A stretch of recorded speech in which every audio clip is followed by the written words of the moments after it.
Guys, welcome back to my channel. अब आज का जो व्लॉग है मैं शाम से स्टार्ट कर रही हूँ। तो आज मैं कुछ बनाने वाली हूँ जो कि है पोर्क विथ बैम्बू शूट। तो पहले कभी मैंने ट्राई नहीं किया है, कभी मैंने बनाया नहीं है पोर्क के साथ बैम्बू शूट। तो आज हम ट्राई करेंगे। बहुत देखा है नागा के लोगों को, अरुणाचली लोगों को, वो लोग बनाते हैं ऐसा, पर हम लोगों ने कभी ट्राई नहीं किया। तो आज मैं वही बनाने वाली हूँ।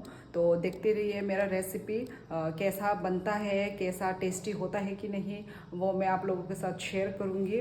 और लास्ट में हम मुकबांग भी करेंगे। तो चलो मेरा जो वीडियो है लास्ट तक देखते रहिए। हाँ, पोर्क जिसको हमने बॉईल कर लिया है और साथ में ये सब मसाला मैंने सब रेडी कर लिया है।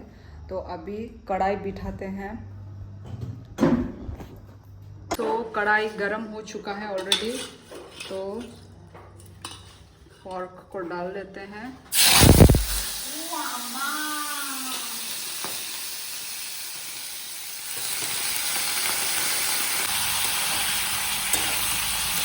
ये रहा हमारा बैम्बू शूट, बॉईल करके रखा हुआ है इसको भी।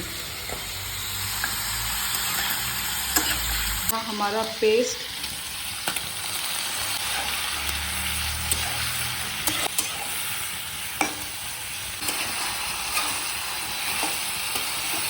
इस प्याज को भी दे देते हैं। तो गाइस, ये जो है मीट मसाला, गरम मसाला, ये सब है।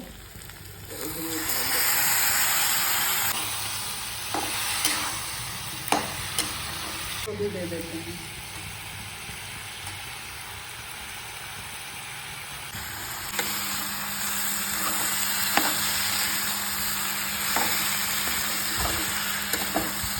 तो अभी हम ये जो बैम्बू शूट, ये हम इधर दे देते हैं। तो चलो अभी इसको अच्छे से मिक्स कर लेते हैं, ताकि जो भी ग्रेवी है ना, जो भी मतलब मसाला है, वो सब बैम्बू शूट के अंदर घुस जाए। दोस्तों, यहाँ पे भी मैंने यहाँ पे भी मैंने चावल बिठा दिया है। ये भी साथ में पकता जाएगा और पोर्क भी साथ साथ में पकता जाएगा।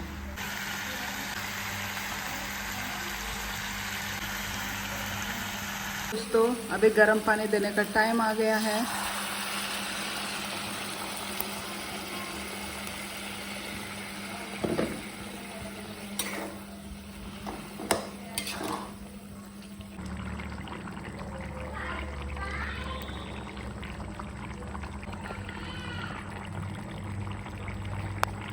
गाइस, मेरा पोर्क करी होने ही वाला है और सिर्फ 3-4 मिनट रखूँगी मैं।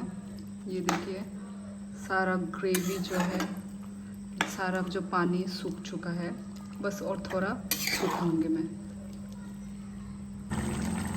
ये रहा मेरा डिनर प्लेट। एक रोटी भी आ गया है इधर में, मेरी बहन ने बनाया। तो चलो अभी खाना खाते हैं। तो अभी टेस्ट करते हैं।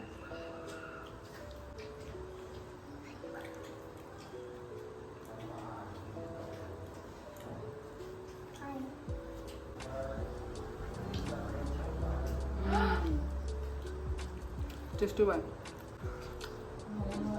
मेरी बहन ने ऑलरेडी बोल दिया कि टेस्टी हुआ है। रोटी का खा के मर जाएगी तू। हाँ,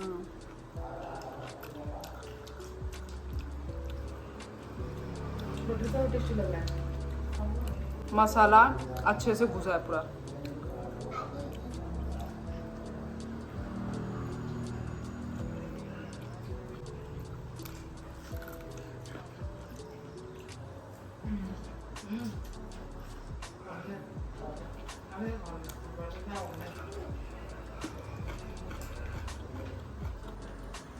कोई दिन खाता है।